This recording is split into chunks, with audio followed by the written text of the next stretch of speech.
for the response of all the comment and question we received. I would like first of all to take another quick intervention from ITU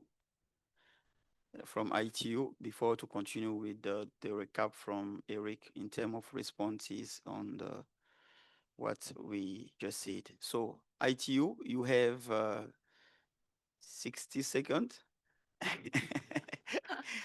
to make your quick intervention. Thank you so much. Thank you very much. First of all, I probably need a couple of seconds to look for the intervention.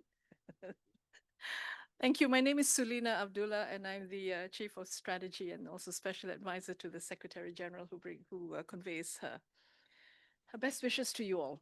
Now, thank you very much to Smart Africa and your dynamic Secretariat for your continued leadership and engagement on issues critical to Africa's digital future, including your proactive attention to the developments surrounding AfriNIC.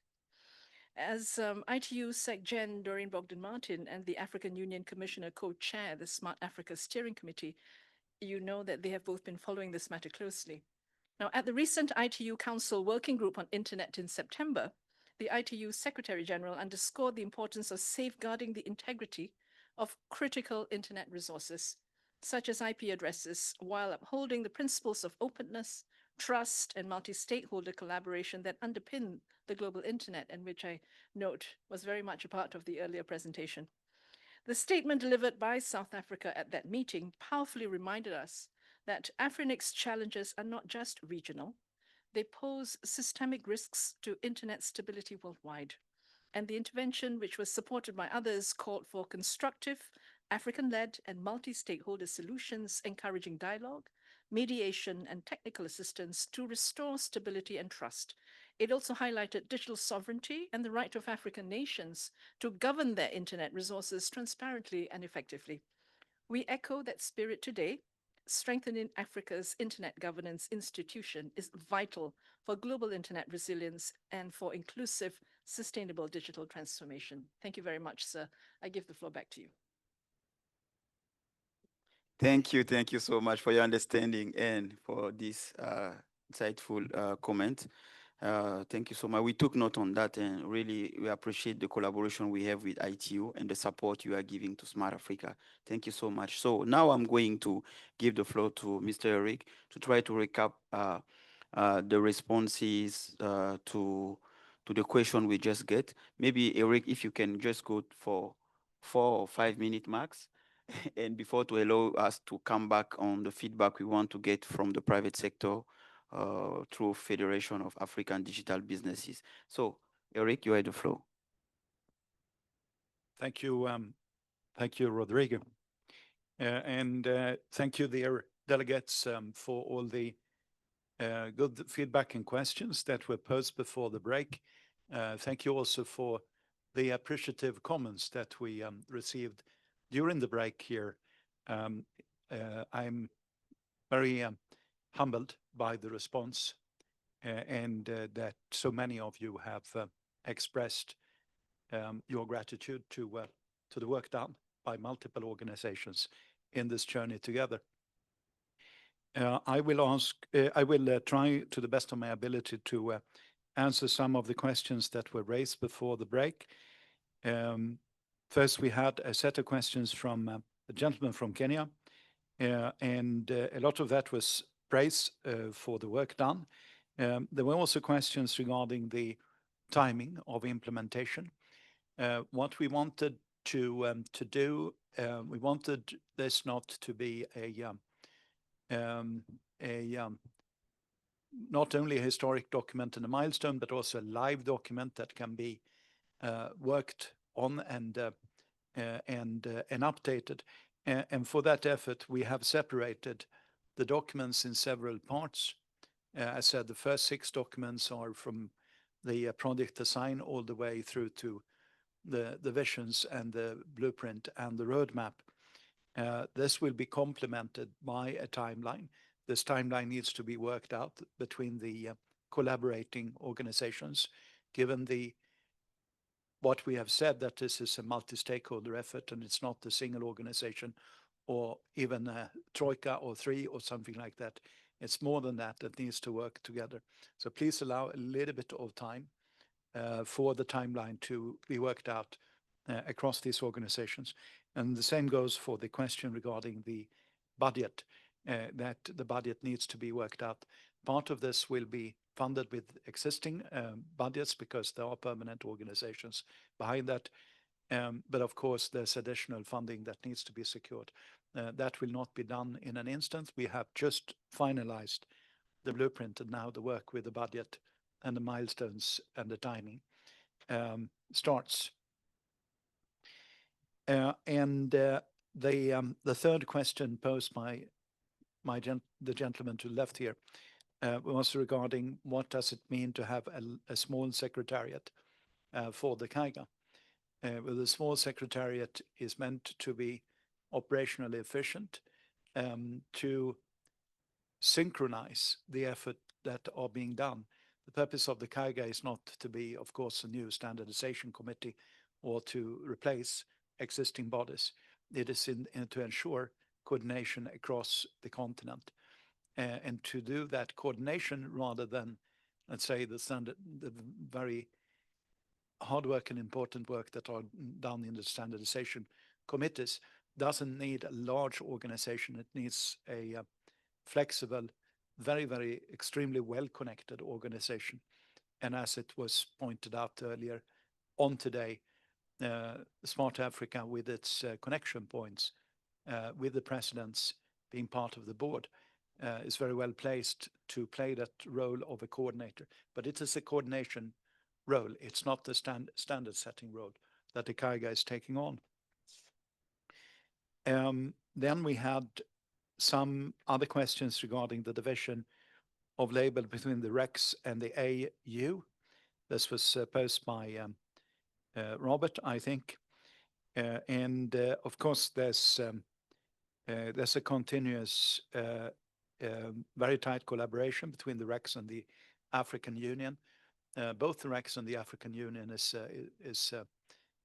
required in this work. It's not one or the other. It's both of these types of organizations that need to work in sync. So no, we are not taking out the REX in favor of the African Union. The great work by the likes of ECOWAS and SADC and so forth across the continent is very much needed in terms of regional collaboration, regional resilience, building capacity at the regional level, in terms of gaining economics of scale. My organization, Sense Strategy, we're right now involved in the building of e-government in West Africa, doing this on a country by country basis would triple, quadruple the cost, and that's the role of the regions, the REX, to bring scale economies.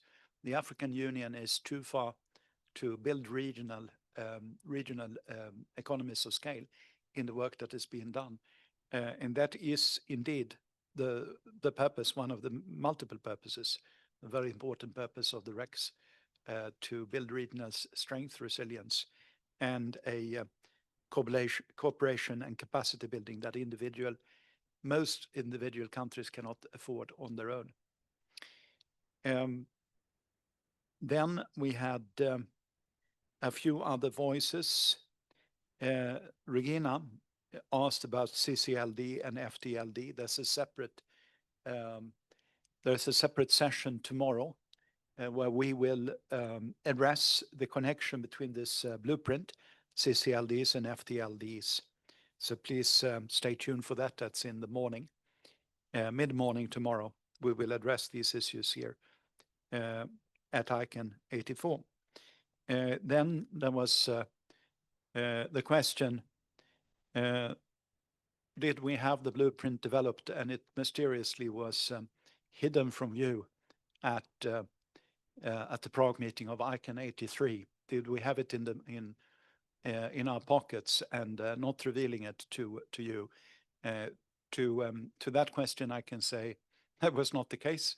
I'm the partner in charge. I'm the lead an organization for working out the blueprint. The blueprint was ready Only a couple of weeks ago, we have done quality assurance together with Smart Africa so that it's now ready for sharing. It was not ready in Prague, and that is why it wasn't shared in the conventions. It wasn't written at that point. So I think that answers that question. Then, of course, there are many organizations that can voice their views and should voice their views. GAC was mentioned. I believe Smart Africa is in very, very close sync with ICANN, as well as GAC. If there are additional thoughts, suggestions from GAC, we welcome those views. And the members of the GAC committee are also very welcome for the session tomorrow. I think these were the principal questions that were raised. Rodrigue, did I miss anything? Over to you. No, I think that most of the question got response, and I just want to add, of course, regarding the process we are doing for the CAIGA. I just mentioned it. We have another part of the discussion where we are going to talk about CAIGA. This is the new version. I cannot say new version is the version we present with the comment we got when we were in Accra last month. So this part will be present and we take in account the others' comment and concern we just got here. And of course, I just want to point out it's not on the KAIGA side. Okay. Hello, because we want to fast track and I will give you the floor. So it is just on the founding part. The founding part, of course, we need some resources to implement this roadmap you present on the blueprint just now. And of course, this is something we want to invite all the partners to join us on this or on this process.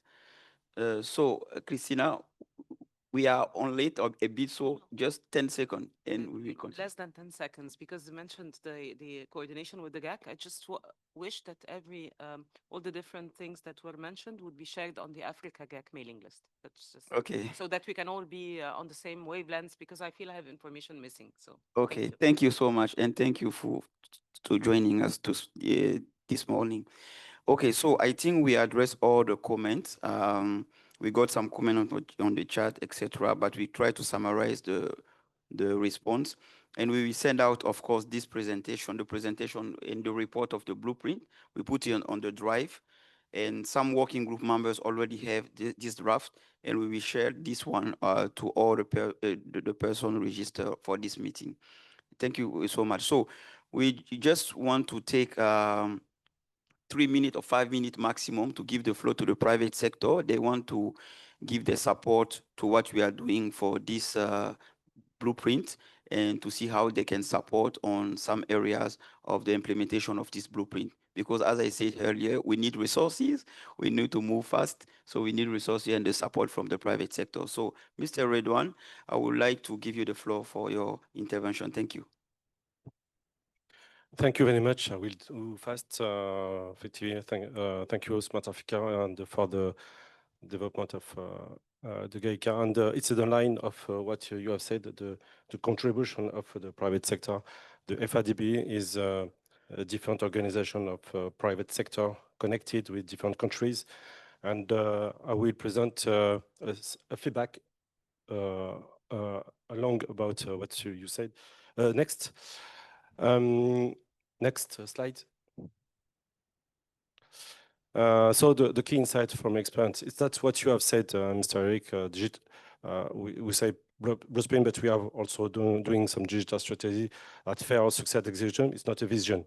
The execution requires infrastructure, talent, investment, and developer capacities. And these capabilities are primarily held by the private sector. Next, please. Use case, because I'm also the private of the Federation of ICT and Telecom in Morocco. We co-design with the government and the public sector. We have focused on priorities: cloud, digital, transformation, tech SMEs, etc. But the connectivities, yes, the connectivity, we have identify some KPIs that is very important for 2030, and also we need talent. That's the return experience. That's next slide. This experience that we have when you build a blueprint or strategy, you can have some change, like the AI comes during this strategy and revert the reality of this execution. So the AI requires high band connectivity and structured data, and sovereign data flows and stable and scalable energy. So that's these are industrial infrastructure built and run by the private sector that they invest on it. Next. So the condition for blueprint success for the point of view of the private sector is the private sector involved in design, not just consultation. In the day of one, when you build the blueprint, shared governance and clear accountability. That's you have mean also, Mr. Rick, and co-investment in infrastructure and talent pipelines. Next slide, please.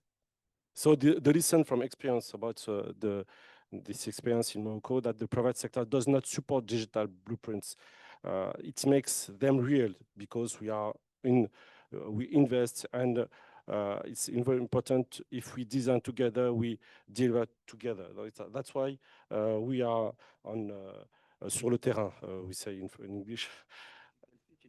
Ah ouais, ok, très bien. En fait, il faut on est sur le terrain, nous avons effectivement les capacités, nous connaissons les réalités du terrain. Donc c'est pour ça que c'est important d'être dès le départ dans cette démarche. Merci beaucoup.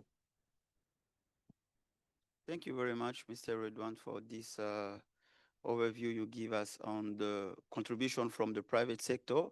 This is very important because on internet governance, we are not going to talk about it only for the policy and decision makers to the public sector, but all the constituency, all the areas should be addressed. So the private sector contribution is very, very important. And thank you for your support. We hope that with the plan we just propose, with the blueprint and the action plan with the timelines, will be sorted out very soon. We hope that the private sector will come to support on this part. And as you know, in the internet governance, we have also the part of the business, of course. Even if you take on the ICANN side, you have the business constituency, you have some action regarding new GTLDs, private sector, etc. That's why we want, of course, to involve the private sector and be sure that they are really involved on this process for the success. So thank you so much for that. So if Maeva, you can just share on the screen the presentation, the slide deck for the next item. Raise hand. Yes, please. Good morning, everyone. So I just wanted to ask, the presentation that was just done, is it like a group of private sector bodies? Because on the first slide, I saw Morocco. So I'm just wondering, is it just a Morocco view, or is it like a group of private sector bodies? Yeah, the presentation that was just done. In fact, thank you very much. It's just a use case because I have the experience of working on strategy national in digital Morocco. So we have also telecommunication and different companies. That's just a feedback of an experience of it. That's why you have created the Federation of African. We have also Nigeria with the Federation ICANN with us.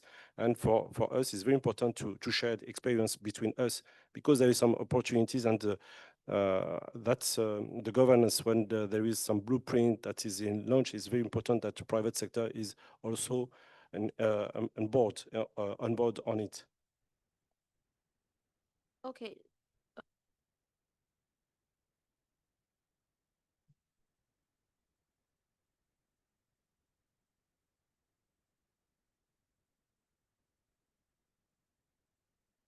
We can't hear you. We can hear you. No, I'm just saying that we will continue. We are already over the time. They just joined. I prefer to finalize the other presentations because the first part is already done, and we will take your question and feedback after this next presentation. So, Maeva, can you share the presentation, the slide deck, the global one, please? Mhm.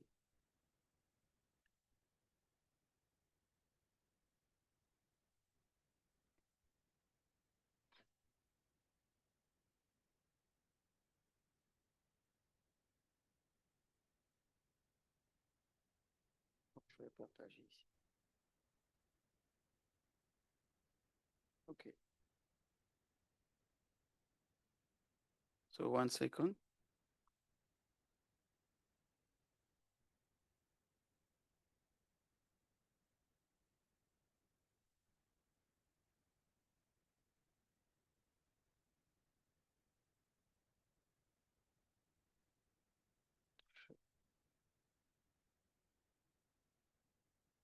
If you can just put me on co-host to allow me to share, please.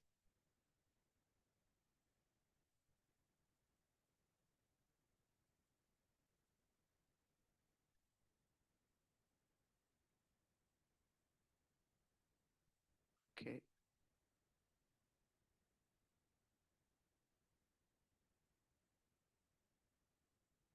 Can you put me co-host and okay.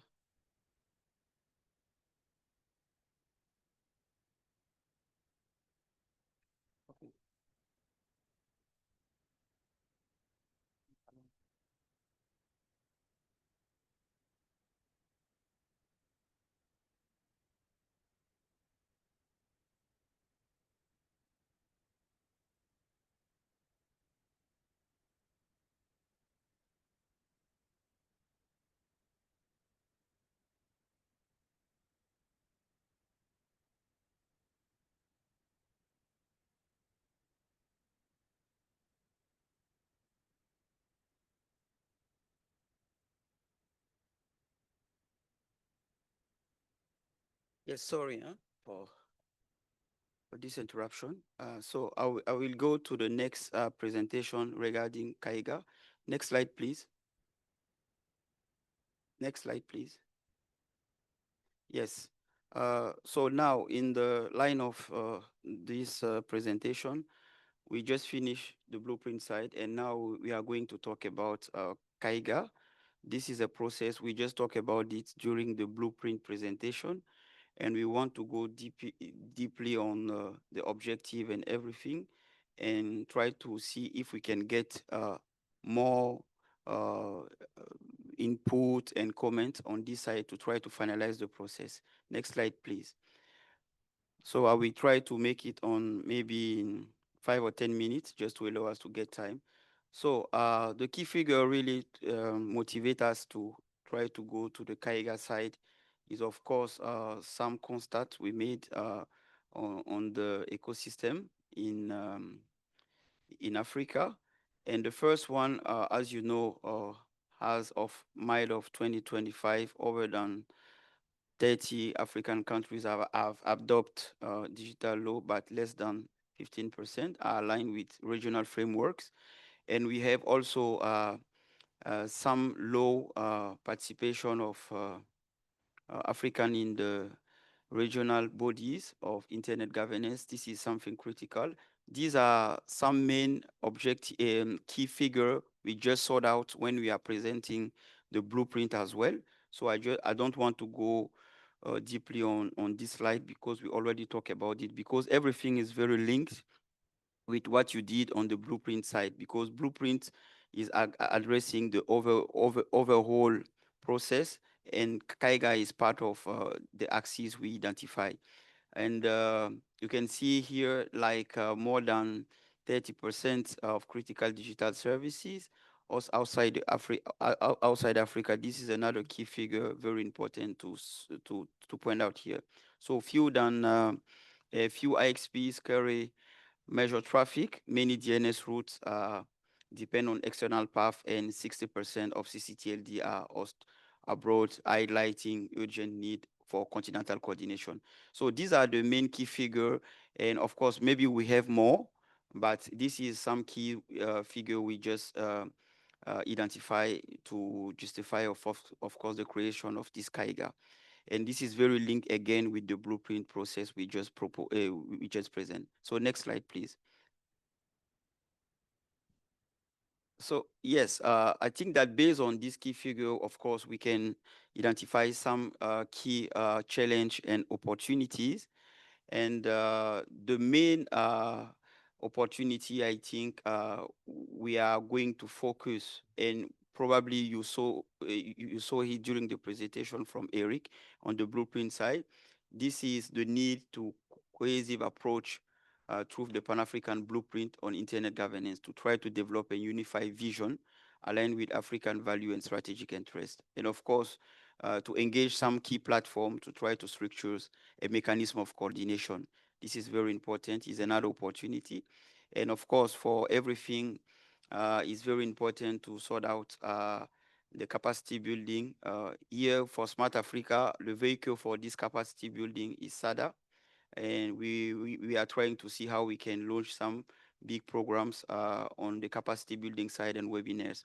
And you saw yesterday during the session we made with the GAC, we are trying to see how we can we can propose something, another plan with the GAC to the leadership, to the policy and decision makers and the representative on GAC to try to fast track this one as well. So these are some key opportunities we identify, and we think that this can foster a resilient, sovereign, and inclusive African internet ecosystem through a pragmatic. This word is very important, a pragmatic, because sometimes, yesterday, I think during the meeting in GAC, someone said, we are making a lot of meetings, but we are not taking action. So I think it's very important to be pragmatic. And of course, by community driving and of course multi-stakeholders approach. Next slide, please. Okay, here I would like just to share with you the timelines we made since the beginning for the process of the blueprint first. Uh, Eric just mentioned it for the blueprint side, but for CAIGA as well, as you know, we work closely with the blueprint process to be sure that we have a good coherence between this blueprint and the CAIGA process, because this mechanism should become to support everything we are trying to do in terms of operationalization of the action plan we want to have in the blueprint side. So since 2023, we start something after some board resolution we got during the Victoria Falls meeting. Of course, this started by the issue we got from Afrinic, but it's not because only Afrinic we are trying to take all this action. I want to clarify this side, because some of people, when we are talking about CAIGA, blueprint and everything, they are trying to link this with Afrinic issue. Of course, Afrinic issue is part of what we are trying to solve, but we are trying to raise some concern and try to find solution on the overall side, not only targeting Afrinic issue. Even CAIGA is something we want to build around internet governance issue cases, but not only on Afrinic side. So in November, we continued the follow-up and raising some continued documentation process with blueprint for the blueprint, and of course for the CAIGA side as well during the reflection. And we continue with some key review and consultations for the CAIGA. I think that the last consultation we made was in Accra during the AES, the African Internet Summit. And now we are trying to present this again to the community, and some documentation we already share with the ecosystem will be shared again after the consideration of some input we got during the AES. So after this session, of course, we have some links we will share with you to be sure that we are aligned. And thank you again for Egypt for some key insightful comments and input we got from them since the beginning on the constitution, and of course on the SOP as well. So now we are in the stage of the final review, even for CAIGA and for the blueprint side. And we hope that in 2026, we try to operationalize something concrete. And we think after this session, we will got the last part of the blueprint document, which will be the operationalization plan with all the details we should need for the next steps. So allow me for the next slide to share with you the consultation process we did since the beginning for CAIGA only one. So next slide. Yes, I would like just to show this slide. This slide, I worked on it yesterday night because many of time when we are discussing with stakeholders, some people think this process starts only maybe next month, last month, or very in the very soon past. But I just want to share with you this milestone. Maybe sometime all the stakeholders are not involved since the beginning. This is something we can understand. But the ecosystem is wide, and the ecosystem of internet governance is very complex. So you can think you involve all the stakeholders at the beginning, but at the end you can think like you have lot of consistency. Sometimes we identify when you are going when you are going ahead. So since November 2024 in Istanbul, I think most of people remember on this. We start the first reflection of CAIGA during Smart Africa IG working groups in Istanbul. So we did this. We start this reflection at this time, and we make a call of unified African coordination. So this is the moment where Smart Africa start to be involved on the African issue and wanted to take the lead and see how we can support to face it. So after that, in March 2025 in Seattle, we got a ministerial consultation on African reforms. And at this time, we got a lot of feedback and concrete proposition from ministers. We got some ministers presence during this session.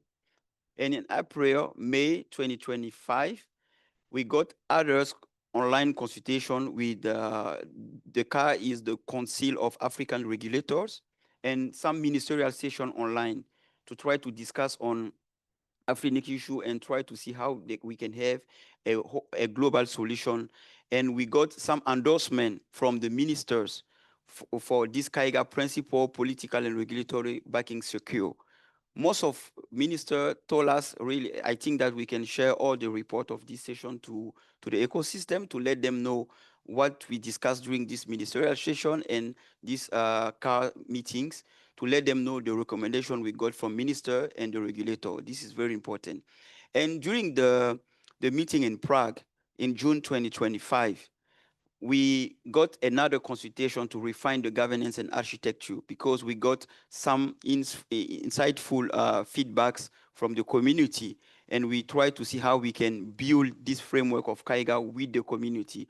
And we send out after this meeting some key proposition. As you know, sometimes it's better to propose something. And I like to say sometimes that we need to start somewhere. During the discussion, why we are not getting some concrete action is just because we are talking. We have a lot of speech during the meetings, and after the meeting, sometimes after some consultation, we don't have concrete action. That's why Smart Africa want to take the lead and propose things. We, Smart Africa, we want to propose things and be sure that we are coming together all the feedbacks and align with the community and go ahead, but not just waiting and continue to discuss. That's why we propose this organ and this mechanism to the stakeholders. And after Prague, we got in July an online multi-stakeholder review of this draft governance documentation. And that's why I'm just saying that we got some contribution, mainly from Egypt and others, and we try to strengthen this. And in September in Accra, we got another consultation process with the regulator, minister, all the ecosystem. We took the opportunity for Accra because African and the continent was there to discuss on the Africa internet governance features. That's why we took this opportunity to talk about it again. And now we are in Dublin.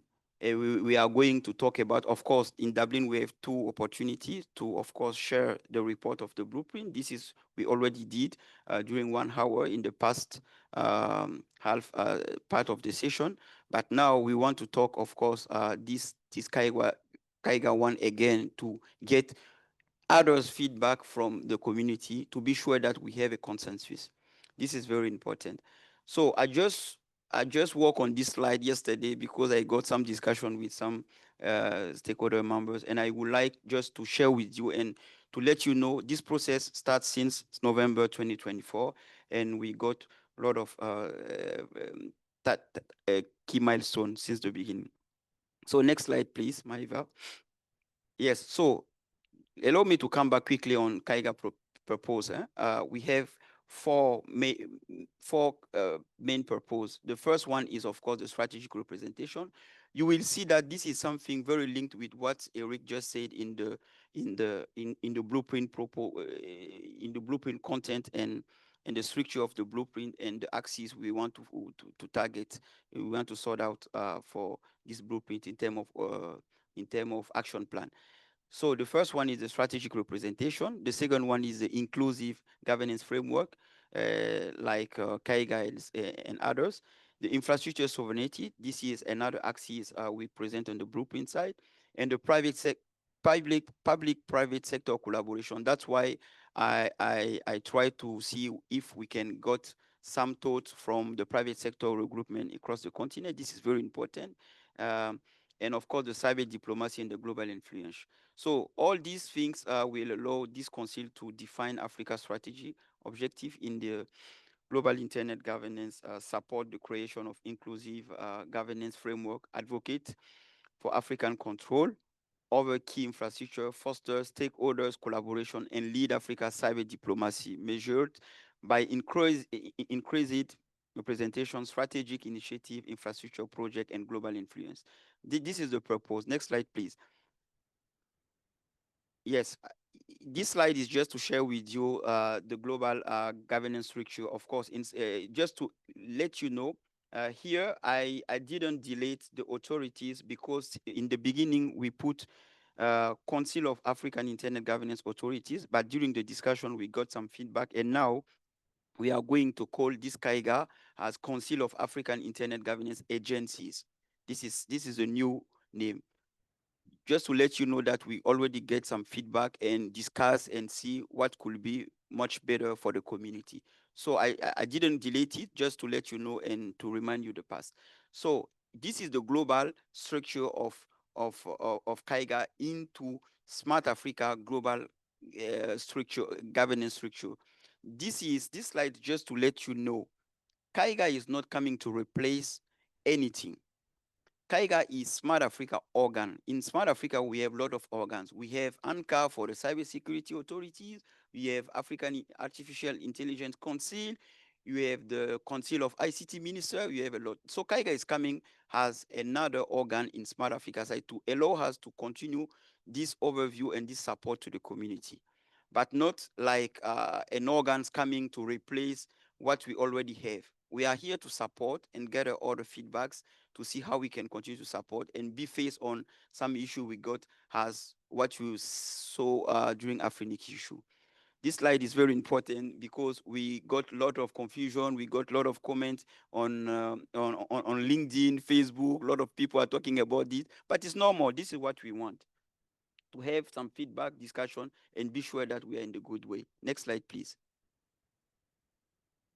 So here is the governance structure we want to propose. This is just a proposition we already presented during the discussion we got in Accra. And here we are continuing this reflection to be sure that we are involving all the key stakeholders in this process of CAIGA. So this is a main structure, but of course, we will share with you after this meeting the draft of constitution and SOP, where we define in detail all this governance structure. And we already got some feedbacks, and we want you to give some final input and feedback before we start the process internally for the ministers and, of course, the other key stakeholders in Smart Africa side. So next slide. So we have some principle of CAIGA to be guided by continental alignment and global engagement through multi-stakeholder approach, of course. This is very important. The legitimacy through inclusive and balanced governance, efficiency through a light of flexible structure. And of course, I don't want to go through because we don't have much time. We will share this documentation with you after the session and allow you to go through and give some timelines to get some final feedback before to finalize. Next slide, please. Yes, here is a call for action. This call for action is very important for us to be sure that all this ecosystem will join this African collective momentum for CAIGA, a legitimate, urgent, and inclusive framework shaping the continent internet governance future. CAIGA we stand as foundation of Africa digital sovereignty. Your engagement is key to endorse CAIGA vision to contribute to this implementation through, of course, the blueprint and this action plan we are trying to set up. So together we can strengthen Africa unified position and co-create, not create, but co-create. This is very important with you, a resilient, sovereign, and digital future.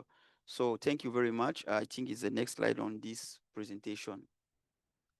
Yes, and we will go after that on the brief presentation of ad hoc committee proposed reform for African issue. This is something we have our consultant online. He will take the floor after my presentation, and he will give you just an overview on the proposed reform we are trying to share with our leadership internally during the next Transform Africa Summit will be held in Conakry. This will be discussed on the board side with the head of state to see how best we can do to find the good approach and good way and good instruction to propose this one to the Afrinic new board, perhaps, or new framework. So thank you very much. Maybe allow me just to go through this second presentation before to take the question, if you allow me. I don't know if our consultant, Mr. Gatete, is online.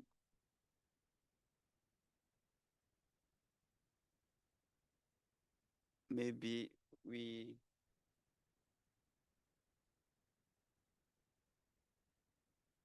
if Gatete can hear us, let me check on the,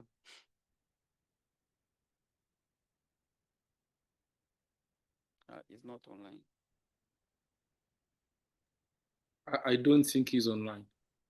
Okay. So maybe we will continue with the question. I will let him know when we be available, he can join and make his short presentation on this reform. Thank you. So the floor is yours. If you have question before the consultant join for the presentation on the on the ad hoc committee proposed reform roadmap. Thank you. So I can see my brother Wisdom want to speak. Thank you very much. So Wisdom, you have the floor. Thank you very much. My name is Wisdom, and I'm the chair for NCUC. And then I thank you for this presentation. First on my list, you talk about this is a final review of this framework. Yes, I think in Accra, during the AIS summit, we discussed this extensively. Actually, this particular meeting was supposed to adopt this framework. And then I did make an intervention that we still have to open it up. And still, I'm going to still ask that we still open it up for more comment on this.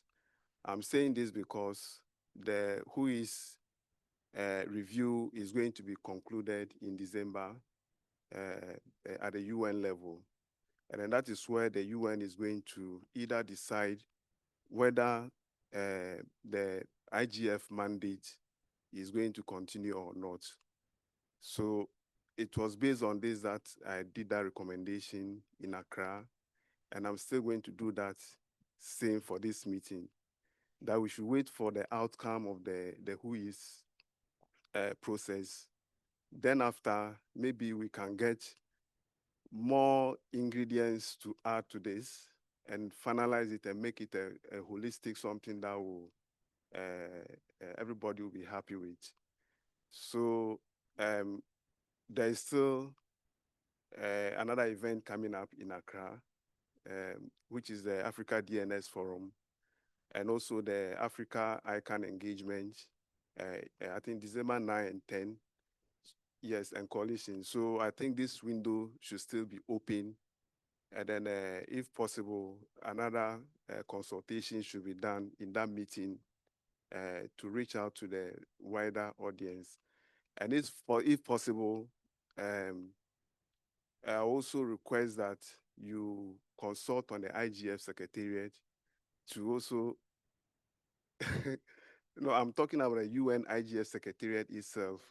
Yeah, they are the drivers with this whole of IGF that we are following, so that they can equally make an input and also guide it somehow. But then looking at the structure, I don't see civil society there. I don't see the technical community there. I don't see the other groupings there. But then I see private sector there. So we have to really look at this, because this whole framework should be for the people. It should be a citizen-centric, something that we should do. And then not taking it up from the governmental level. If we do that, then that means we are shooting ourselves on arrival. If you adopt it, the people object it, it will not fly. So let's build it up from the people and bring it up for acceptance. One is accepted, then we know that, we'll all rally behind it. Yeah, so I think this is my small contribution. No, it's a big one. Really, thank you very much, Wisdom, for this contribution. It's really much appreciated. I remember, of course, the discussion we made in Accra, and this is well noted. When we say that a final review is the final series of review, not the final one, because of course we already aware on what's coming up in Accra in December. We already confirm our presence in Accra to share, of course, the final report of the blueprint first. These were our initial plan, to share this report after the contribution we got here, to share this report, and then to try to make another process, maybe the final one now in Accra on this side for the CAIGA one, because what we need to understand, on my point of view, this is not on behalf of Smart Africa. Let me just share you what I think about it. We need to start somewhere. That is what I want to say, because sometimes we are speaking during the meeting, but after the meeting we are not taking some concrete action. We still have some pending action. We are not going ahead. So I just want to say that we need to start somewhere, and we are taking time really to continue this process of consultation. That's why I show this slide where I just share to the people what we already did on this consultation process. And I would like to invite you, of course, we want to count on you on this link with the IGF Secretariat and in the involvement of the NRIs. This is very important. You just say that we need this contribution from people. And if you want to access to people, of course, in each country, we need to we need to consultate these NRIs as well. So we need to count on you. I think in Accra we talk about it as well, and we didn't get your feedback and your concrete push for the moment. And I would like just to recall again for our intention to work with you on this side. Thank you very much. So maybe we have others contribution. If you allow me, I can just we take Mr. Robert online, and then Mr. Robert online. David is there. Okay, Robert, you have the floor. Please, in 30 seconds, and we will. Another hand here. Okay. So Robert, quick intervention, please. Be quick. Thank you very, Because we need to give the floor to Mr. Gatete. We try to reach out him, and he's online now. So Robert, over to you. Thank you very much, Rodriguez. And I still another apology that I can't deal with you because of a back-to-back meeting I'm holding in Copenhagen. But the issue that we are talking about now, and I'm happy you're talking about it. I wanted to say that Afrinic, we have a very good development that just before the Accra meeting, Afrinic was able to elect the new board. So my contribution should be that while we continue to pursue the strategies we are having for CAIGA, we should make sure that we look at what Afrinic is now doing with the new board. There must be certain items they are dealing with, which could be in line with the purposes for which we've set up CAIGA, so that there is an alignment, so that at the end of the day, when we begin operationalization of CAIGA, we do not find that we are having things we are dealing with that the new board is already solving. We need to be in sync with Dr. Wale and his brothers of being elected, and I submit. Okay, thank you very much, Robert. Yes, this is something, of course, we will do, but we need some guidance from our leadership at the first time. And as I said, we are going to talk about this issue during the next Transform Africa Summit. We will have a board meeting with head of state and we will raise this proposed reform with them. So, Mr. Hervé, a quick one.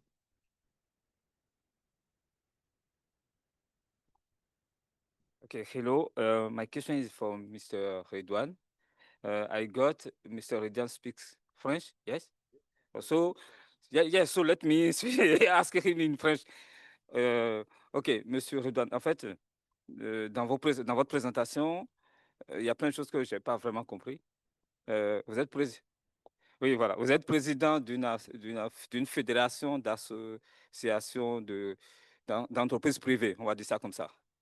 OK. Je voulais savoir juste, dans votre feedback, vous avez pris en compte combien d'entreprises et dans combien de pays en Afrique? Voilà, c'est intéressant de voir un truc, pour avoir une idée claire de ce que vous nous donnez comme information.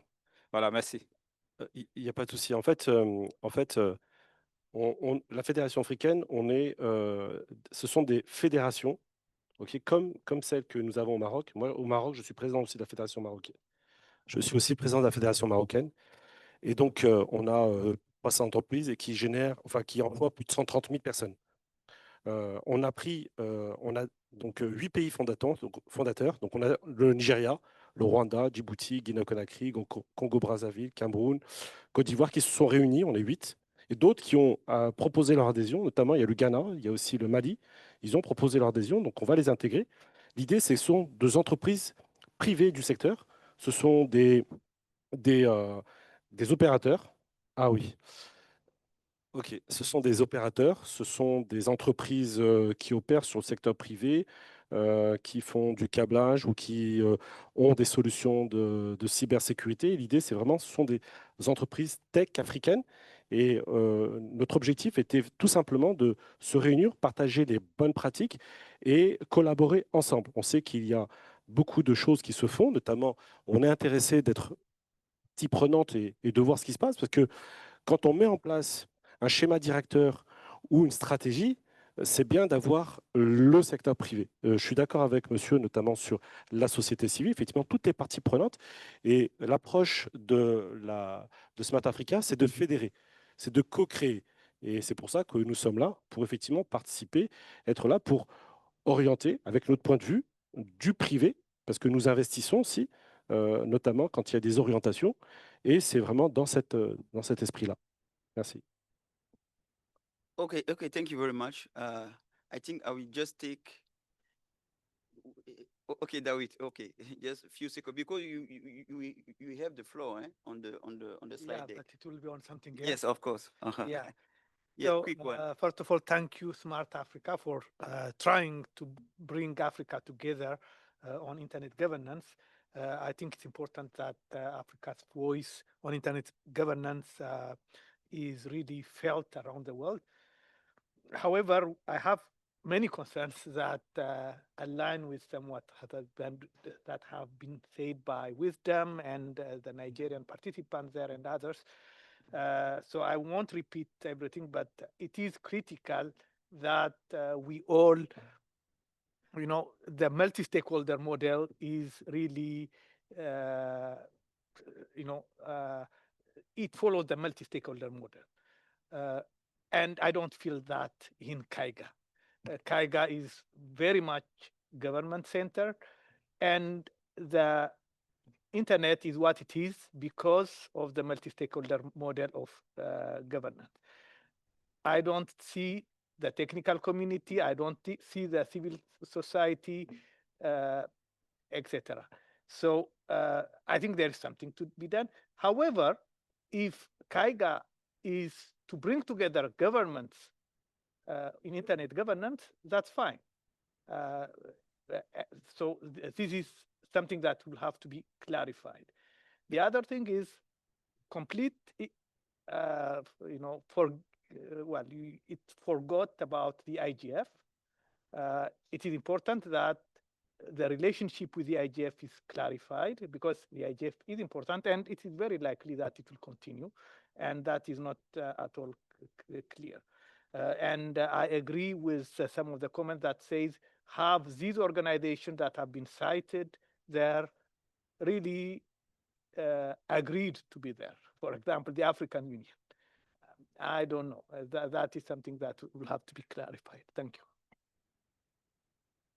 Much, David, and I think that you raised this point of view as well in Accra, and this is well noted. I think on the blueprint side, Eric will make the effort to take in account in the axis concerning CAIGA, and in CAIGA framework as well. This is something we are going to to point out, and we are working. I can say we are working with. In Mr. Wisdom currently to try to see how we can involve more the IGF Secretariat and the NRIs as well. And Wisdom, again, we need your support for this process. And I know that you already engaged on this process, and we want to recall you to see how we can get this more involving.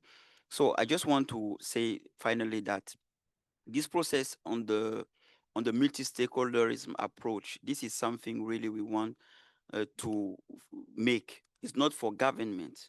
CAIGA is not for government. CAIGA is for the ecosystem, all the ecosystem. Government is part of the ecosystem as well. Sometimes people are confusing. For me, the government is part of the ecosystem as well, in the same level that the private sector, civil society. But we want to really federate everyone to find a good way to try to set up something concretely immediately. So I saw first 10 seconds, please.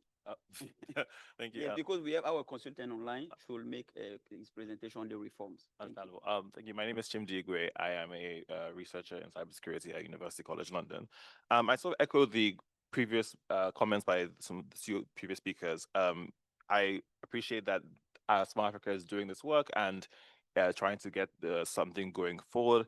But it does seem from the governance structure that was put up there that it essentially, while claiming to be multi-stakeholder, looks to be another multilateral forum, in the sense that if you're having representation from all the Smart Africa members on this body, do we have an idea of how many allocated seats or positions for civil society and private sector will be? Because if there are 40 representatives from government there already, are we going to have equal representation from non-governmental organizations?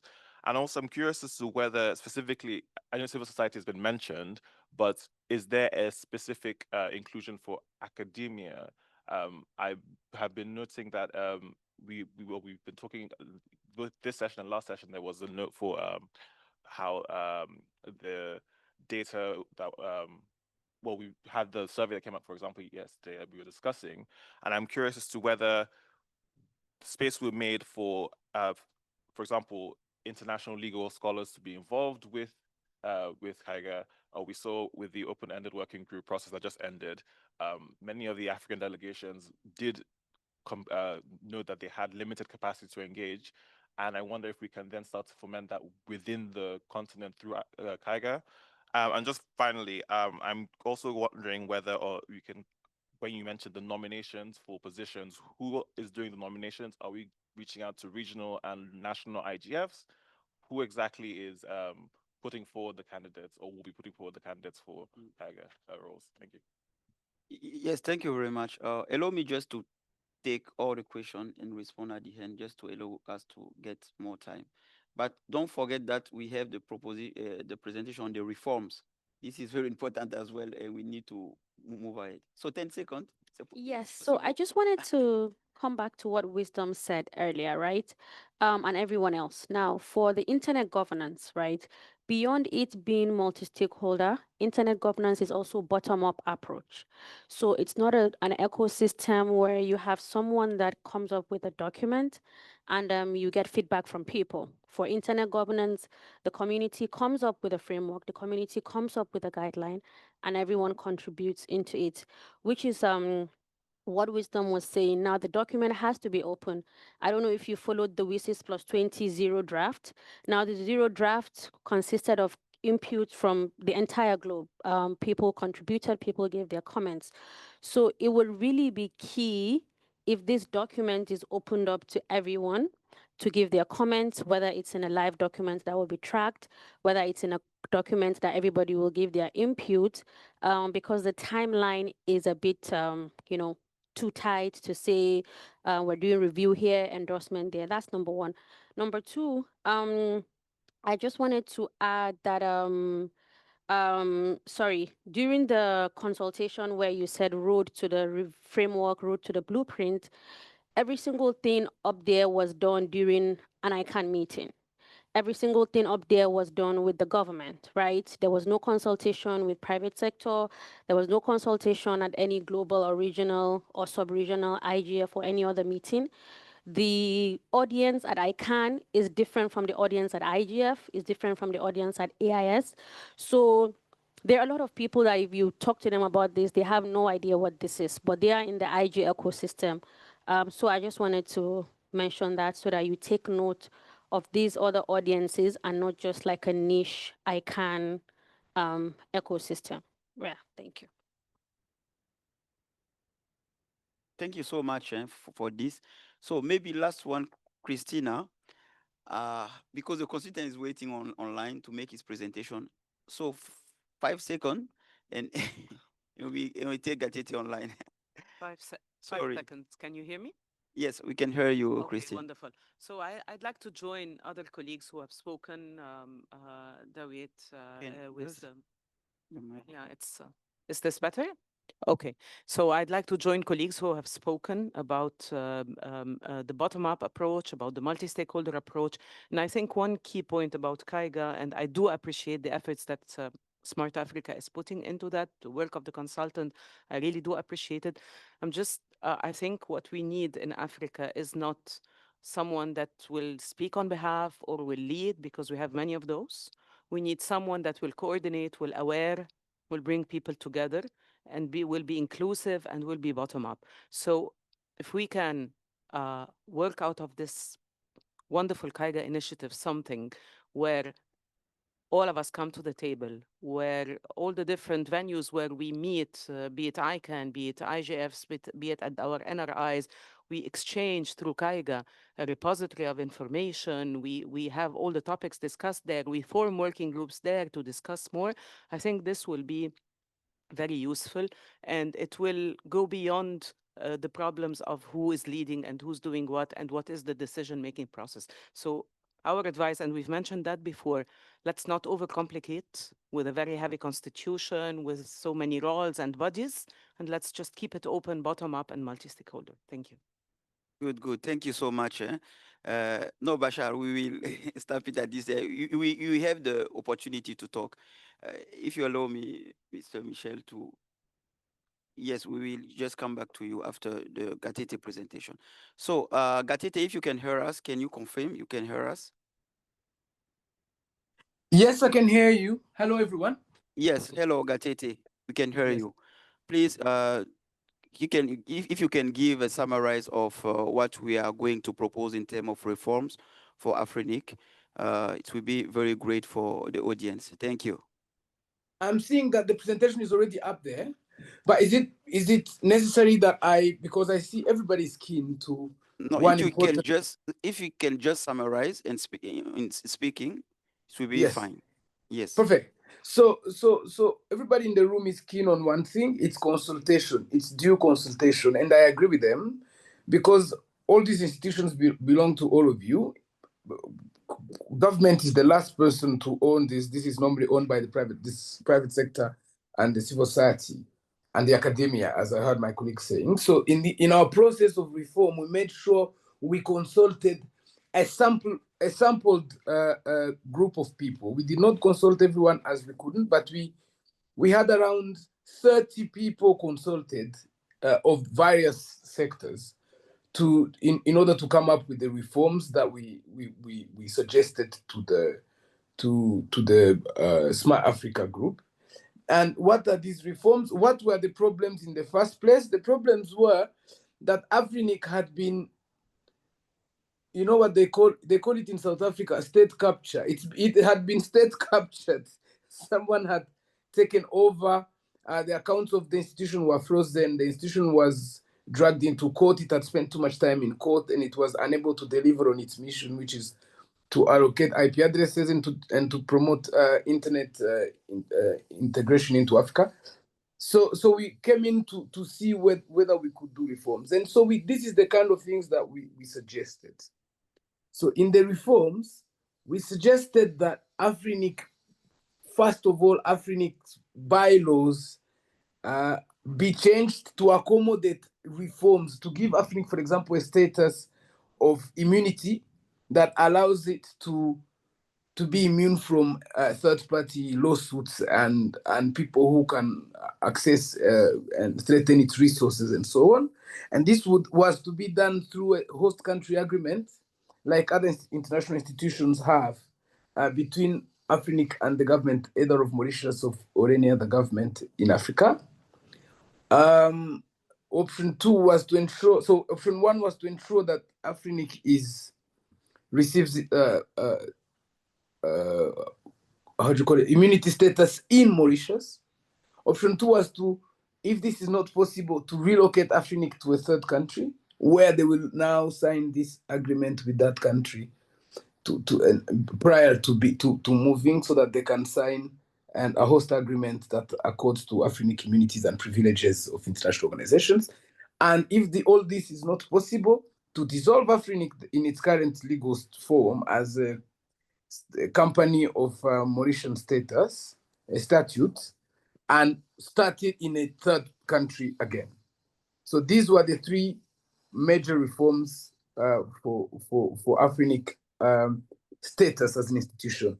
However, on the management of resources of Afrinic, because to bring back the trust of its members, we suggested several changes into the voting systems to make it more transparent, less complex, more organized. So, for instance, people don't vote by proxy; they vote by being present or by being online directly, without one having to vote with one having to carry 5 proxies and vote in the name of 5 people and so on, which was a practice before. We suggested that we designed an accountability charter that would ensure that Afrinic members and Afrinic staff, sign this accountability charter with its board, and the board then presents this to the membership as some way of how the resources of the institution will be managed this time. And by resources, I don't mean money and funds.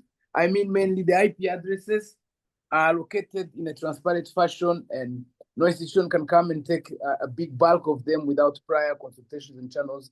All this was provided for in the reform document. We also suggested that there be an audit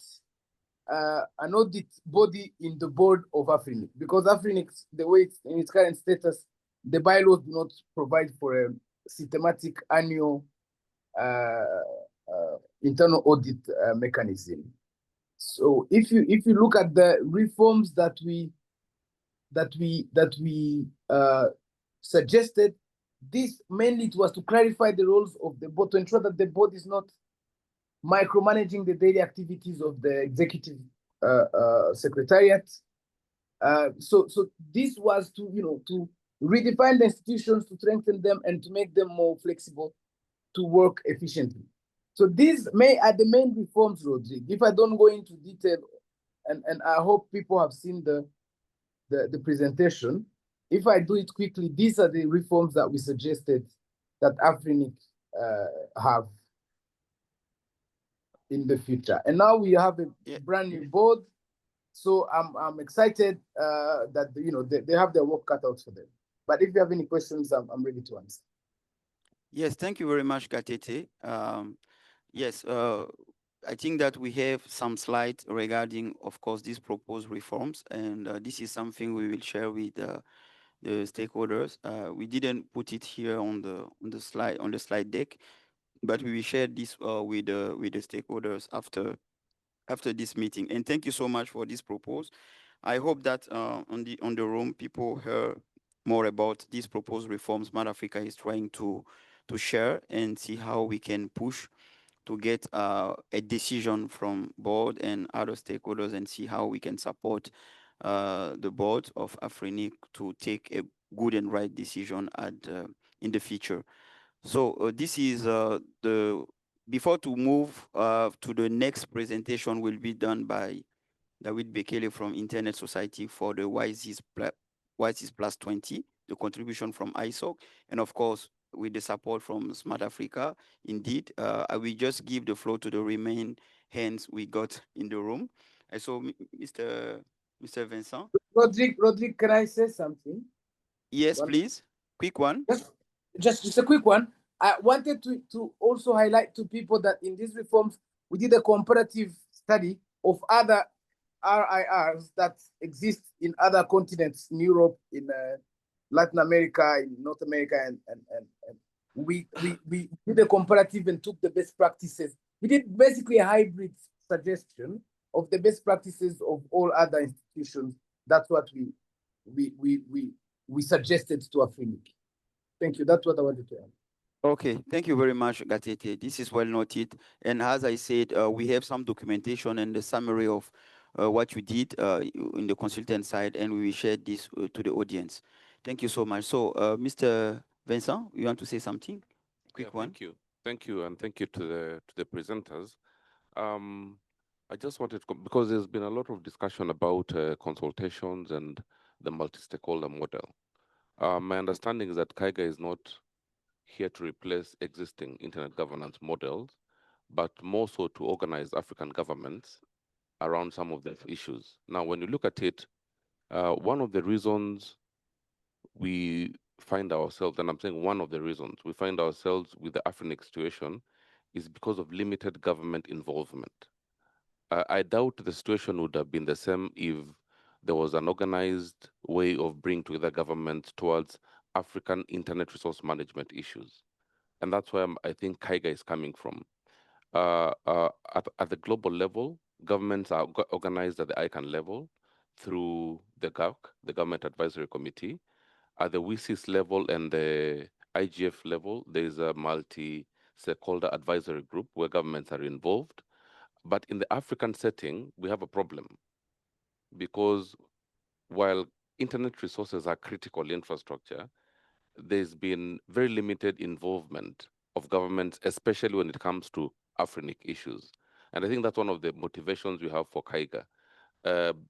Coalescing governments, of course, in a consultation process, but ensuring that governments have a voice, African governments have a voice as they engage through existing internet governance frameworks. I think that's my understanding. And I think, obviously, we can't work without other players.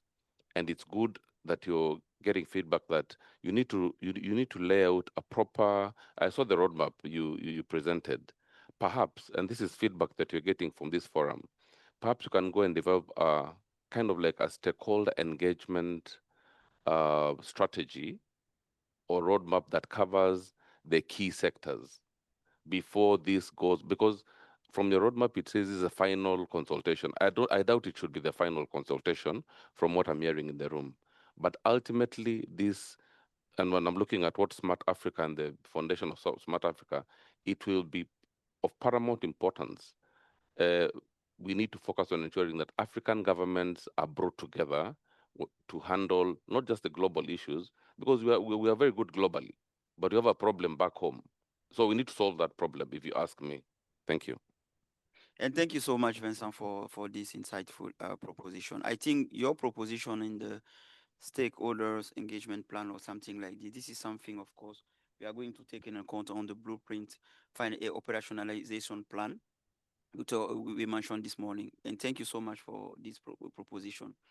It's not the last consultation process, as I said earlier to my colleague Wisdom and others, but we will continue to push to be sure that we are going in the good approach.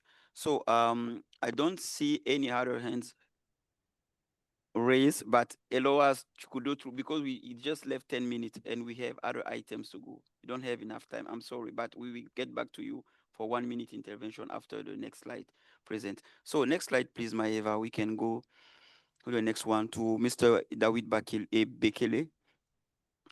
Yes, we need to to correct the name. So you send us the commitment statement from Internet Society on WSIS plus 20, and someone raised this WSIS plus 20 process. Very important to get some feedbacks on that before to close on CAIGA process, and it's important for us to see how we can have an overview and support all the process and contribution we are getting from the community.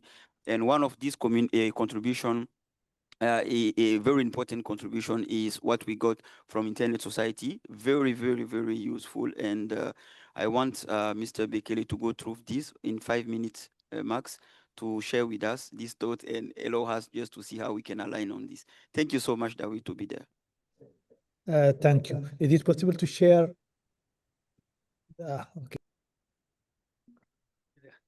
Yes. Okay. Okay. So I can, yes, you can share your screen. You can put David on co-host. Yes, David Bekele. Yes, please.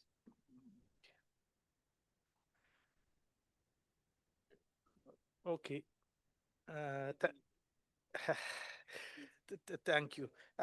So I don't know how much people are aware about WSIS, but the World Summit of Information Society was held 20 years back, and there is a review process right now, and we are going to talk about that. I will pass on this. So the review process started earlier this year, and right now there is a zero draft of the document that will be voted by the United Nations General Assembly in December, and our contribution was on that zero draft, and I'm going to talk about that contribution. Of course, everybody is was welcome. I think the deadline has passed, but it is important that we all contribute to that review process, and as countries, we all contribute in December, because the last WSIS process 20 years ago set the ground for internet governance for the last 20 years. And the one that will happen in December will decide on how the internet will be governed worldwide for I don't know how long, but maybe for the next 20 years. So it is important that we all contribute, whether it is as an organization, but mainly as government. So the zero draft was produced by the two co-facilitators from Kenya and Albania.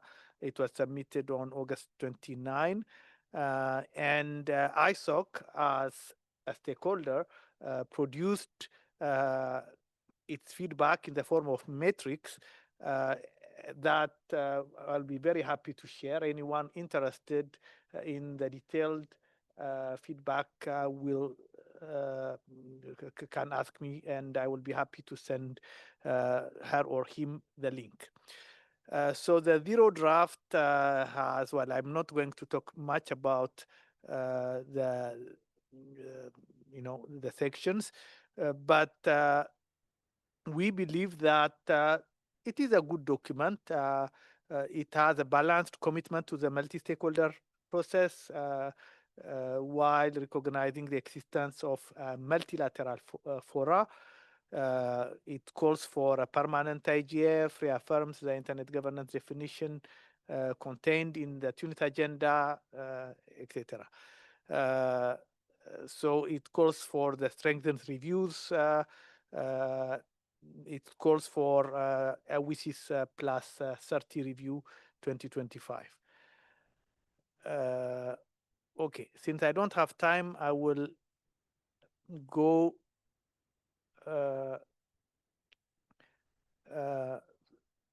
sorry, I had many slides, but I'm going to go at the end since I don't have time. So if you need the details again, please read our metrics. Here I will go into the main issue that we believe we need to pursue in the document, in the final document. First, we have to protect the multi-stakeholder governance. It has shown its importance in the last 20 years, and it is important that it continues. The IGF was an important fora for discussion on internet governance, and it should continue. It should also have long-term funding, permanent funding, that it didn't have in the past and that it needs to have in the future. In spite of improvements, there is still many parts of the world that are not connected. Africa is one. Only a little more than a third of the continent is connected, which is not acceptable in today's world. So we believe that we need to work more on connectivity and inclusion, and the WSIS should have strong language in that regards. And it is important that human rights have an important place and in digital development. So there are good language in the zero draft, and we believe that this should be stressed in the final document. And it is important that WSIS plus 20 is aligned with the sustainable digital SDGs and the global digital compacts, because all these have the same objectives. And ISO commits to continued engagement, capacity building, and technical expertise. We have contributed at every step of the WSIS review, and will continue to work with all of you until the last minute. So thank you for this opportunity. Thank you so much, Dawit. And really, we appreciate your work you are doing since the beginning. And Smart Africa is supporting this, as I said on one of my email. And we hope to continue this support till the final discussion we will have in New York, I think, in December, and to see how we can integrate it. That's one on grouping process as well with my colleague Rick. So the quick, we have in the exchange part. So maybe ITU, and if other hands, we just take it 1 minute, and we try to conclude with some way forward. Thank you so much. ITU, please. Thank you very much. And thank you very much to ISOC for your presentation on WSIS. For colleagues who are not familiar, the WSIS was actually born out of an ITU resolution in 1998 by our highest decision-making organ, which is the Plenipotentiary Conference back in Minneapolis. And so we've seen the development of WSIS for 20 years now, and ITU has played a singularly leading role in it. There is the IGF, and there's also the WSIS Forum. And we hope that, you know, this community will be very engaged in the WSIS Forum as well, as you have been in the past 20 years. There is an opportunity for you. Indeed, ISOC is absolutely right. The review is happening on the 16th and 17th of December. It's a high-level meeting in New York. It's a high-level meeting of the General Assembly. And tomorrow, I believe, there is a consultation session at 1 o'clock. There is also another session at 10:45. And being from the ITU, we would like to encourage as many people as possible to go to that and to make your views known, because really, truly, this is a bottom-up approach. It's cemented, WSIS has cemented the multi-stakeholder model. And we hope that this will continue to be the case, especially when we integrate the GDC into the WSIS process, as has been the call by many, many governments, so as to reduce the duplication. ITU looks forward to listening to all of you. Thank you. Thank you so much. Really much appreciate. Wisdom, 30 seconds. 30 Yes, seconds. 30 seconds. And we will conclude with the way forward. Thank you so much, because it remains for 4 minutes at the end of this Thank meeting. you very much. Just want to touch a bit on the funding part. One of the problems of IGF itself was funding. That is why at the point in time, I believe you all know the initiative called the IGFSA. So IGFSA came in to kind of mobilize funding from other sources to support the IGF itself and also all the NRIs. So in your model, I would like Smart Africa to maybe look at it again and consider, if possible, to have that funding, whatever it is, so that we can look at sources to mobilize funding in order for Smart Africa to support most of the IGF initiatives for most of these countries, including the private sector as well. Yeah.